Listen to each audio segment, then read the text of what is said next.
Iya saudara, saya percaya kita semua dalam keadaan baik dan luar biasa ya. Di hari Minggu ini kita masih boleh beribadah dan saudara biarlah kita semua mau beribadah dengan hati yang gembira, yang tertuju kepada Tuhan. Kenapa? Karena hari-hari ini kita mau terus setia untuk menggenapi setiap panggilan Tuhan atas hidup kita. Iya saudara, di hari-hari ini ya ketika banyak orang menghadapi tekanan, menghadapi persoalan. Ini adalah masa-masa yang sulit, masa-masa yang sukar. Saya begitu banyak menerima SMS orang yang menghadapi banyak persoalan.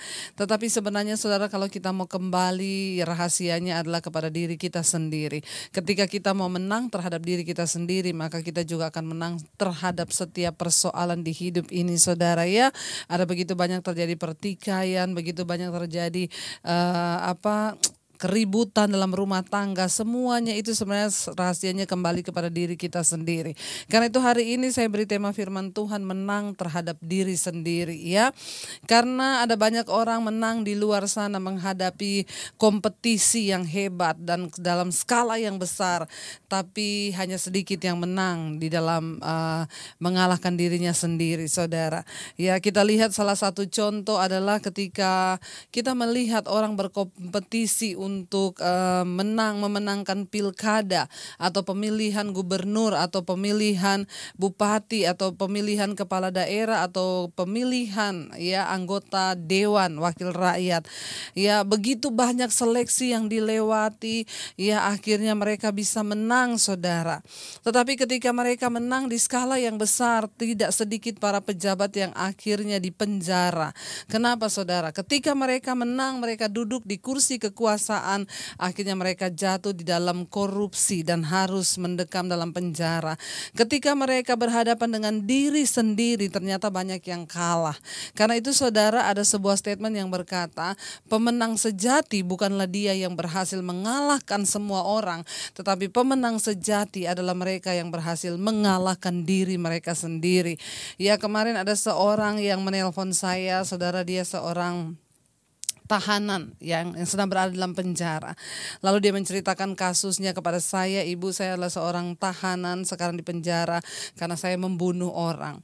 Ya, saya tanya, kenapa kamu bisa membunuh orang? Awalnya itu karena saya berkelahi.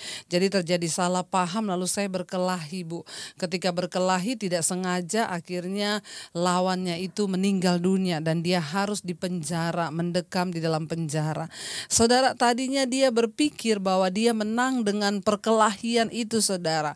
Lalu dia berhasil memukul bahkan lawannya yang dipukul dan mereka berkelahi itu akhirnya meninggal ya. Lalu terjadi kasus pembunuhan dan dia harus mendekam dalam penjara. Ketika ada dalam penjara dia baru menyadari ternyata ketika bahkan dia berhasil membunuh orang lain, dia bukan menang dari sebuah pertempuran untuk mengalahkan orang lain, tetapi itu membuktikan bahwa dia kalah untuk menaklukkan dirinya sendiri. Karena itu firman Tuhan berkata, orang yang bisa menguasai dirinya sendiri itu melebihi seorang pahlawan yang bisa merebut kota. Saudara, hari-hari ini yang kita butuhkan adalah menguasai diri sendiri. Dalam segala hal, dalam setiap persoalan, dalam setiap pencobaan, bahkan dalam setiap goncangan. Hanya satu yang Tuhan inginkan dari diri kita, yaitu kita berhasil mengalahkan diri sendiri. Bahkan saya begitu banyak mengkonseling ibu-ibu saudara, yang tadinya dia menghadapi suaminya jatuh dalam kasus perselingkuhan. Lalu akhirnya suaminya bertobat saudara. Dan semua keadaan sudah biasa-biasa saja. Suaminya sudah kembali, mereka hidup rukun bersama-sama. Tetapi si istri ini akhirnya dituduh oleh dirinya sendiri. Kamu tuh tidak berharga. Buktinya suamimu juga menyelingkuhi kamu. Yang sebenarnya semua keadaan di luar dirinya itu sudah oke, udah fine. Tapi dia tidak bisa mengalami kebahagiaan. Kenapa? Karena dia tidak bisa mengalahkan tuduhan dari dirinya sendiri yang berkata bahwa dia tidak berharga, suamimu sudah menyelingkuhi kamu, berarti kamu itu wanita yang tidak berharga dan lain sebagainya. Ada begitu banyak kekalahan terjadi dalam hidup kita yang disebabkan bukan karena pertempuran yang datang dari luar, tetapi sesungguhnya kita kalah menghadapi diri kita sendiri. Nah saudara, hari ini kita akan belajar sama-sama dari firman Tuhan, bagaimana supaya kita bisa mengalahkan diri kita sendiri. Mari kita buka dulu pertama Yakobus pasal yang keempat. Ya, Yakobus pasal yang keempat, surat Yakobus pasal yang keempat, saudara.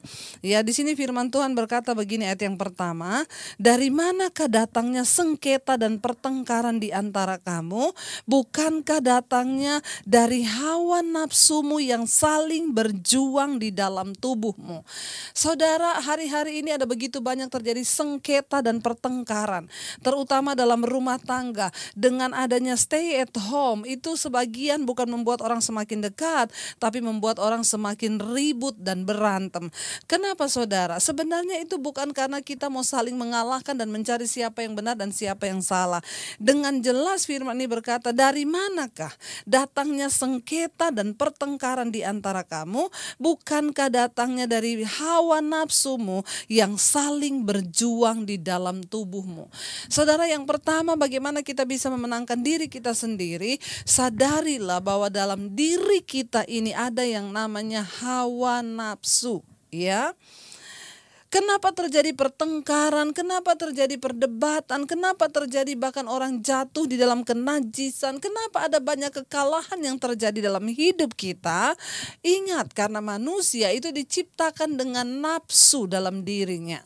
Ya, nafsu itu sebenarnya baik, saudara, kalau kita bisa pergunakan sesuai dengan fungsi alkitabiah. Tetapi akibat dosa, akhirnya manusia jatuh ke dalam dosa dan dia melakukan semua di dalam hawa nafsunya itu yang saling berjuang di dalam dirinya. Firman ini berkata, dari manakah datangnya sengketa dan pertengkaran di antara kamu? Bukankah datangnya dari hawa nafsumu yang saling berjuang di dalam tubuhmu? Saudara, mari kita menyadari yang pertama, bagaimana supaya kita hidup dalam damai sejahtera. Ya, ingat, di dalam diri kita ada yang namanya hawa nafsu. Dan hawa nafsu ini berjuang di dalam diri kita ini. Ingin untuk dilepaskan. Hawa nafsu ini inginnya untuk dipenuhi. Nafsu ini inginnya untuk dituruti, saudara. Dan ini ternyata sangat berbahaya. Yang pertama yang harus kita kalahkan dalam diri kita adalah hawa nafsu yang berjuang di dalam tubuh kita. Kenapa kita harus berusaha menundukkan hawa nafsu kita supaya kita bisa menaklukkan diri kita sendiri? Ayat 2 berkata begini, saudara. Ya, kamu mengingini sesuatu, perhatikan, tapi kamu tidak memperolehnya. Lalu kamu membunuh, kamu iri hati, tetapi kamu tidak mencapai tujuanmu. Lalu kamu bertengkar dan kamu berkelahi, kamu tidak memperoleh apa-apa karena kamu tidak berdoa. Saudara, ya, diri kita sendiri ini ada hawa nafsu yang pertama, saudara. Hawa nafsu ini tidak terlihat, tetapi dia ada, saudara, ya. Hawa nafsu manusia itu enggak kelihatan. Saya mau terangkan, saudara, contoh nafsu kita itu apa? Nafsu makan, itu juga nafsu, ya. Nafsu apalagi? Tidur, itu juga salah satu bentuk nafsu.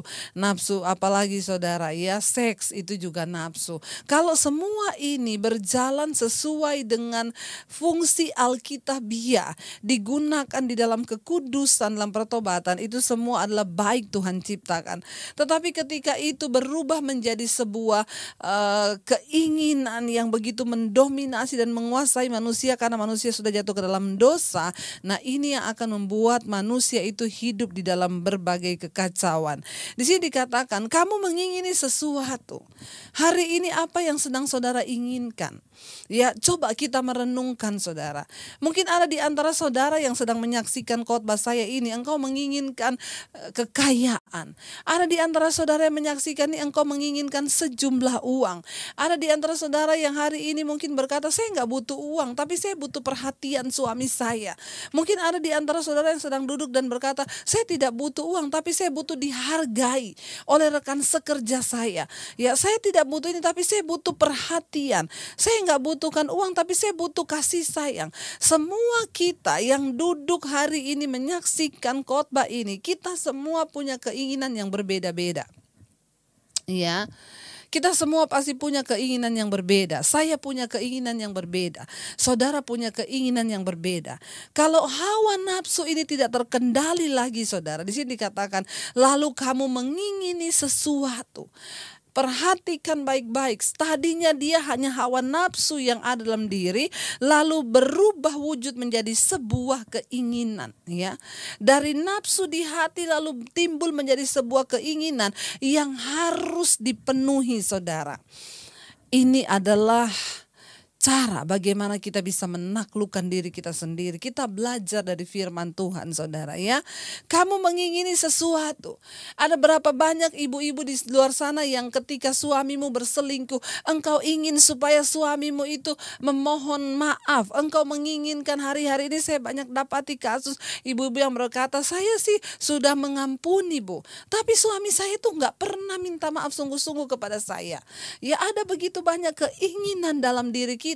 Hawa nafsu yang saling berjuang, yang manusia ingin untuk didapatkan. Ada sebuah rasa haus akan kasih sayang, perhatian, akan sebuah tuntutan untuk orang minta maaf dan lain sebagainya. Dan kita tidak akan pernah puas ketika kita terus, saudara, menghidupi semua keinginan yang bukan dari Tuhan ini, tetapi yang dari hawa nafsu diri. Engkau menginginkan sesuatu, tetapi kamu tidak memperolehnya. Perhatikan baik-baik. Ya, saudara, hari-hari ini apa yang membuat kita terpuruk? Jangan sampai karena keinginan dari dalam hawa nafsu kita butuh akan sebuah perhatian, kita butuh akan sebuah kasih sayang, bahkan kita butuh akan sebuah pengakuan, bahkan yang lebih bahaya lagi yang kita tidak pernah dapatkan, yaitu kebutuhan akan sesuatu yang dalam diri kita nih yang kita sendiri bahkan gak ngerti apa yang belum terpenuhi dari dalam diri kita. Itu berbahaya, saudara, ya. Lalu engkau menginginkan sesuatu tetapi kamu tidak memperolehnya. Ya, bayangkan menginginkan sesuatu dari hawa nafsu yang berjuang ini, lalu muncul keinginan. Waktu keinginan itu muncul, yang parahnya apa? Tidak memperolehnya. Engkau menginginkan sesuatu lalu engkau nggak memperolehnya, saudara. Ya. Apa, saudara? Apa yang sedang engkau inginkan hari-hari ini? Ya, ketika engkau berkata, saya sih sudah memaafkan, Bu. Ya, tapi nggak tahu, ya. Ada sesuatu yang nggak bisa membuat saya tuh lupa. Yaitu namanya belum memaafkan, saudara. Ya, hati-hati dengan diri kita sendiri. Musuh terbesar seseorang itu adalah dirinya sendiri. Waktu kita tidak bisa menaklukkan diri kita, maka kita akan terpuruk, saudara, karena diri kita ini. Ya, kamu tidak memperolehnya, lalu kamu membunuh, kata firman Tuhan. Karena kita tidak memperoleh sesuatu yang kita inginkan itu, entah itu pengakuan, entah itu. Padahal ada banyak hal dalam hidup ini yang tidak membutuhkan jawaban yang kita inginkan. Saudara, jangan terus mencari jawaban atas setiap persoalan yang kita hadapi. Kenapa kita selalu bermasalah dengan diri kita? Karena kita menginginkan sebuah jawaban yang kita pikir itu bisa membuat kita puas. Contoh, ketika ada seorang istri yang suaminya berselingkuh, lalu dia bertanya, kenapa kamu melakukan itu? Lalu misal dia bertanya lagi kepada Tuhan, Tuhan, kenapa Tuhan? Kenapa aku harus mengalami ini? Tuhan, kenapa aku harus mengalami itu? Tuhan, kenapa? Ada sebuah rasa keinginan dari dalam diri untuk mengetahui sebuah jawaban. Padahal, saudara, tidak semua di hidup ini membutuhkan jawaban. Seringkali hidup ini harus berjalan hanya dengan iman. Karena tidak semua dalam hidup ini ada jawabannya. Kalau kita sibuk mencari jawaban atas setiap persoalan kita, maka kita akan stres. Bagian kita harus hanyalah percaya bahwa Tuhan turut bekerja mendatangkan kebaikan atas kehidupan kita. Apapun persoalan kita, jangan mencoba mencari jawaban, karena tidak semua masalah kita ada jawabannya. Ya, saya kasih contoh, ada seorang ibu yang konseling kepada saya, Bu, anak saya meninggal, Bu, anak saya masih muda, Bu. Kenapa? Tuhan panggil anak saya. Saya pun gak bisa menjawab. Ada sesuatu dalam hidup ini yang hanya Tuhan yang tahu. Dan sampai kapanpun kita mungkin tidak mendapatkan jawabannya. Lalu ketika kita berusaha menginginkan jawaban yang bisa membuat kita puas, saudara, kepuasan setiap orang itu relatif. Dan tidak ada satupun yang bisa membuat kita puas selain kita bersepakat dengan Tuhan. Hidup ini adalah soal kita bersepakat dengan firman Tuhan. Hidup ini adalah soal kita bersepakat dengan Tuhan. Ketika kita mau berkata, Tuhan, aku percaya semua yang terjadi atas hidupku, aku sering kali mungkin aku tidak perlu bertanya kenapa.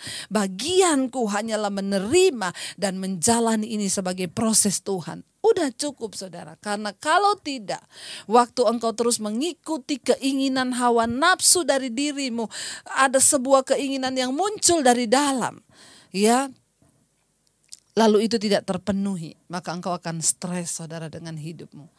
Sehingga itu yang menjadikan banyak orang bisa terlihat menang di luar, tetapi mereka tidak pernah bisa menang di dalam diri mereka sendiri saudara ya.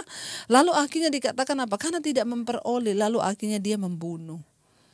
Berapa banyak orang yang akhirnya dia membunuh perasaan suaminya.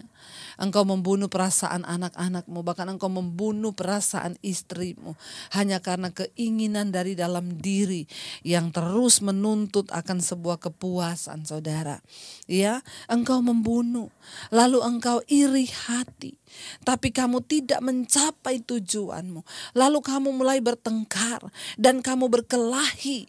Ya, tapi kamu tidak memperoleh apa-apa karena kamu tidak berdoa.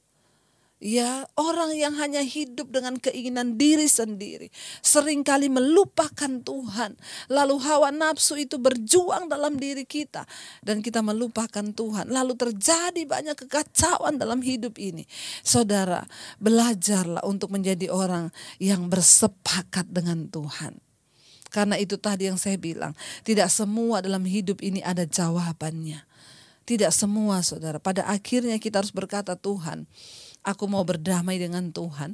Aku mau berdamai dengan diriku supaya aku bisa mengalami damai sejahtera dalam hidupku. Bahkan ketika orang tidak bisa mengendalikan dirinya sendiri, ya, dia tidak memperoleh semua yang dia mau, bahkan dia tidak mencapai apa-apa, dia sudah iri hati, dia sudah bertengkar, berkelahi, bahkan sudah membunuh, tapi tetap tidak mencapai apa yang dia inginkan. Kenapa? Karena dia nggak berdoa. Ya, atau firman Tuhan berkata di sini, berbahayanya orang yang hanya mengejar hawa nafsu dirinya. Di sini dikatakan saudara, ayat yang ketiga, atau kamu berdoa juga, tapi kamu tidak menerima apa-apa karena kamu salah berdoa, sebab yang kamu minta itu hendak kamu habiskan untuk memuaskan hawa nafsumu.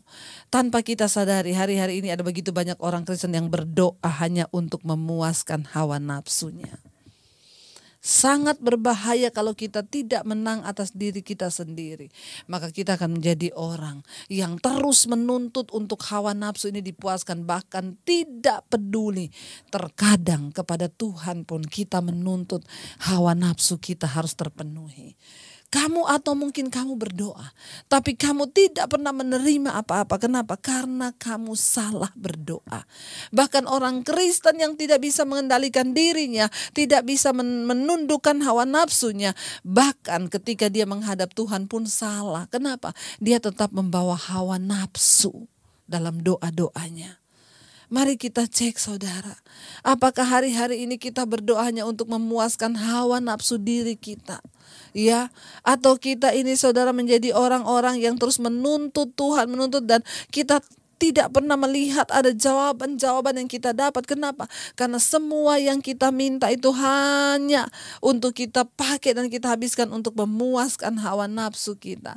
Makanya kenapa saya selalu bilang, saya gak pernah berdoa minta uang kepada Tuhan. Saya tidak pernah berdoa minta berkat-berkat jasmani kepada Tuhan. Kenapa? Saya takut jika doa itu menjadi sebuah hawa nafsu saya di hadapan Tuhan. Saya selalu hanya berkata, Tuhan, jadilah kehendak-Mu atas hidupku. Ya, jadilah kehendak-Mu atas hidupku. Kitab Mazmur menulis di sana, ya, doa seorang pemazmur berkata, jangan beri padaku kekayaan, supaya kalau aku kaya aku tidak melupakan Engkau. Tapi jangan juga beri padaku kemiskinan, agar aku tidak menolak atau menyangkal nama-Mu Tuhan. Berilah padaku sebuah takaran yang pantas untuk aku dapatkan, ya, supaya aku ini hidup berkenan di hadapan-Mu Tuhan. Mari kita mulai belajar saudara. mengendalikan diri, mengendalikan hawa nafsu kita. Karena orang yang hidup mengikuti hawa nafsu, yang ada pertengkaran, pertikaian, lalu ada begitu banyak kekacauan yang terjadi dalam diri kita. Mari kita belajar menundukkan diri kita sendiri. Mari kita mulai belajar bagaimana caranya. Bersepakatlah dengan Tuhan. Bersepakatlah dengan firman-Nya. Ya, kenapa? Karena orang yang hanya mencintai dirinya sendiri, di sini dikatakan, atau kamu berdoa juga, tapi kamu tetap tidak menerima apa-apa. Kenapa?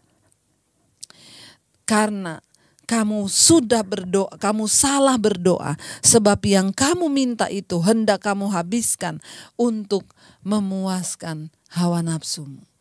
Mari kita belajar dari Tuhan hari-hari ini, supaya saudara, ya, kita ini menjadi orang yang bukan menjadi orang yang egois, tapi kita menjadi orang yang mau senantiasa tunduk kepada Tuhan, dan kita mau berkata senantiasa, Tuhan, aku mau Tuhan, supaya Engkau menuntunku Tuhan, hanya melakukan apa yang berkenan di mata-Mu. Saudara, hari ini saya mau bilang, mungkin ada di antara saudara yang hari-hari ini masih bergumul dengan persoalan dengan diri sendiri. Ada begitu banyak orang yang terkungkum dan dipenjarakan oleh dirinya sendiri. Persoalan yang di luar sudah selesai, tapi engkau tidak pernah beres dengan dirimu. Saudara, bertobatlah. Kita tidak akan pernah bisa menang ketika kita tidak berhasil mengalahkan diri kita sendiri. Bahkan ada begitu banyak orang yang kelihatan menang di luar, berkompetisi, berhasil mengalahkan calon-calon gubernur, bupati lainnya. Tapi pada akhirnya setelah dia menang memperoleh kedudukan itu, dia berakhir di penjara. Kenapa? Karena tidak bisa mengalahkan keinginan dirinya sendiri, menaklukkan semua itu. Mari kita berdoa saudara, supaya kita tidak salah di mata Tuhan. Karena Tuhan membenci orang yang mengikuti hawa nafsu dirinya sendiri. Mari kita mulai mau berkata, Tuhan, ampuni kami Bapa. Kami mau belajar menaklukkan diri kami sendiri. Kami mau belajar hidup berkenan di hadapan Tuhan. Kami tidak ingin Tuhan kami kalah oleh diri kami sendiri. Sebab seringkali Tuhan sudah menyelesaikan dan semua sudah menang. Tapi ketika kami belum berdamai dengan diri kami sendiri, kami tidak bisa menaklukkan diri kami sendiri, maka kami akan terpuruk. Hari ini kami akan tinggalkan semua iba diri, rasa iba diri, mengasihani diri sendiri. Kami mau tolak semua itu Bapa. Kami mau minta Tuhan Engkau turut campur tangan dalam hidup kami. Engkaulah yang memuaskan jiwa kami Tuhan. Engkaulah Tuhan yang sudah memberikan kami kekuatan. Engkaulah Tuhan yang bisa memberikan kami kepuasan dalam diri kami. Kami bersyukur Bapa. Kami bersyukur Tuhan buat segala kebaikan dan kebaikan-Mu dalam hidup kami. Karena itu kami percaya. Kami percaya Tuhan, Engkau baik bagi kami. Engkau Tuhan yang turut bekerja mendatangkan kebaikan di hidup kami. Terima kasih Bapa. Terima kasih Tuhan, kami tahu segala perkara dapat kami tanggung di dalam Engkau yang memberikan kemenangan demi kemenangan dalam hidup kami. Ini hidup kami Tuhan. Segala perkara dapat ku tanggung di dalam Dia yang memberi kekuatan. Tuhan Yesus penolong dan sahabat. Tetap percaya Tuhan setia. Segala perkara dapat ku tanggung di dalam Dia yang memberi kekuatan. Tuhan Yesus penolong dan sahabat. Tetap percaya Tuhan. Sekali lagi dengan iman katakan, segala perkara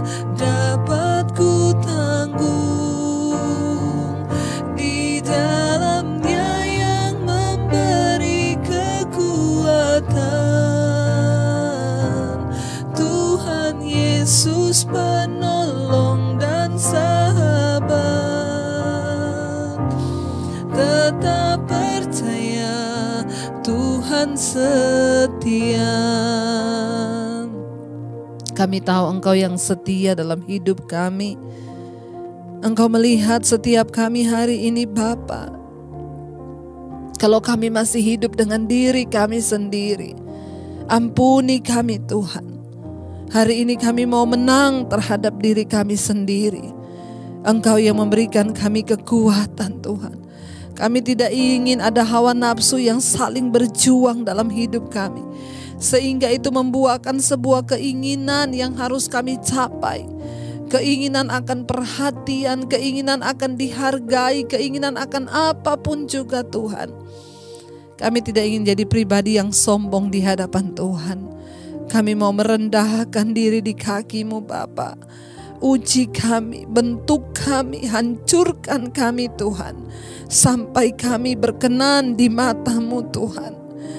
Biarlah Engkau Tuhan yang menghancurkan setiap bencana tanah ini yang tidak berkenan. Tuhan tolong kami Tuhan. Kami berdoa biar Tuhan yang memampukan setiap kami melewati proses demi proses di hidup ini. Hamba berdoa untuk setiap mereka yang mendengarkan firman ini. Berikan kuasa kemenangan-Mu Tuhan, supaya hidup kami diurapi, diberkati, diubahkan. Rumah tangga kami diubahkan, keluarga kami diubahkan. Kami sedang dipersiapkan menjadi mempelai yang layak, menyambut kedatangan Tuhan kali yang kedua, supaya nama kami tercatat dalam kitab kehidupan-Mu. Terima kasih Bapa. Setiap persoalan kami akan menjadi mudah bersama Tuhan ketika kami menang terhadap diri kami sendiri, ego kami sendiri. Hamba berdoa Bapa, berikan kekuatan kepada anak-anak-Mu yang sedang menghadapi persoalan hari-hari ini, persoalan keuangan, kesehatan, harga diri atau apapun juga Tuhan. Tuhan menjawabnya.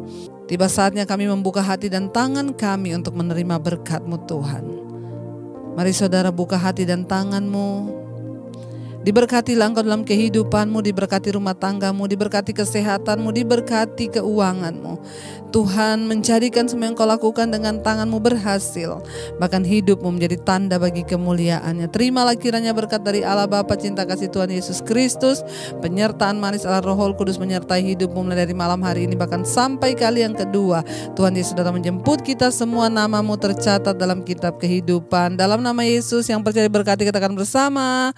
Amin, amin. Tuhan Yesus memberkati. Tetaplah semangat berjuang bersama Tuhan supaya kita kedapatan layak dan tidak bercacat ketika datang kali yang kedua.